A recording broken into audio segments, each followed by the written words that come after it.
నమస్తే. ఖమ్మం జిల్లాకు చెందినటువంటి ఒక వ్యక్తికి అరుదైన గౌరవం దక్కింది. అదేంటంటే అడప కార్తీక్. ఆయన ఎంబీబీఎస్ పూర్తి చేశారు. అలాగే 2007లో ఐఏఎస్ రాసి, సివిల్స్ రాసి టాపర్‌గా కూడా నిలిచారు. ఆయన పంజాబ్ క్యాడర్‌లో ఉన్నతమైనటువంటి స్థాయిలో విధులు నిర్వర్తిస్తున్నారు. ఆయన ఎంబీబీఎస్‌లో మంచి మార్కులతో పాస్ అయ్యారు. అలాగే ముఖ్యంగా ఏదైతే పబ్లిక్ హెల్త్‌కి సంబంధించి ఆయన ఒక రీసెర్చ్ కూడా చేశారు. ఇటు ఐఏఎస్‌గా ఉంటూ, అటు వైద్య రంగంలో కూడా విశేషమైనటువంటి సేవలు అందించారు. ఇలాంటి క్రమంలో ఆయనకు డబ్ల్యూహెచ్ఓ నుంచి పిలుపునొచ్చింది. చాలా కీలకమైనటువంటి పరిణామం. అంటే తెలుగు రాష్ట్రాల్లో ఒక వ్యక్తికి దక్కినటువంటి అరుదైన అవకాశం, ఘనత, కీర్తి, ప్రతిష్ట ఏదైనా మనం చెప్పుకోవచ్చు. ఆయన ఖమ్మం జిల్లాకు సంబంధించినటువంటి అడప కార్తీక్. మనం స్క్రీన్ మీద చూస్తున్నాం ఆయన ఫోటోని. చాలా ఆసక్తికరమైనటువంటి అంశం ఇది. ఎందుకనంటే ప్రపంచ ఆరోగ్య సంస్థ అంటే మనందరికీ తెలిసినటువంటి అంశం.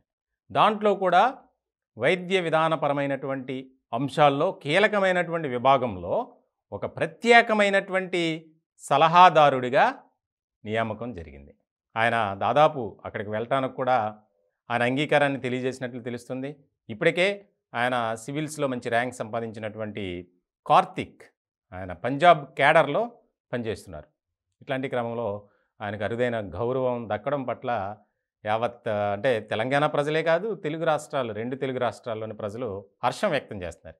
ఒక సాధారణమైనటువంటి మధ్య తరగతి కుటుంబానికి చెందినటువంటి ఆయన ఈ రకమైనటువంటి అంచెలంచెలుగా ఎదిగి ఇప్పుడు ప్రపంచంలోనే ఒక కీలకమైనటువంటి సంస్థ డబ్ల్యూహెచ్ఓలో స్థానం దక్కించుకోవడం అంటే మాటలు కాదు. ఇప్పటి వరకు తెలుగువారు ఎవరు లేరు. ఇట్లాంటి పరిస్థితుల్లో ఆయన ఒక కీలకమైనటువంటి సెక్షన్‌కి ప్రత్యేకమైనటువంటి సలహాదారుడిగా నియమితులయ్యారంటే ఆయన చేసినటువంటి రీసెర్చ్ గాని, స్టడీ గాని ఏ విధమైనటువంటి ప్రభావం చూపిందో మనకి ప్రత్యేకంగా చెప్పక్కర్లా. చాలా కీలకమైనటువంటి అంశంగా రాష్ట్ర ముఖ్యమంత్రి రేవంత్ రెడ్డి గారితో పాటు ఆంధ్రప్రదేశ్ ముఖ్యమంత్రి జగన్మోహన్ రెడ్డి గారు, అలాగే ఆయా వర్గాల ప్రజలు, ముఖ్యంగా పార్టీలకు సంబంధించి ప్రతి ఒక్కరూ ఆయనకు శుభాకాంక్షలు తెలియజేస్తున్నారు.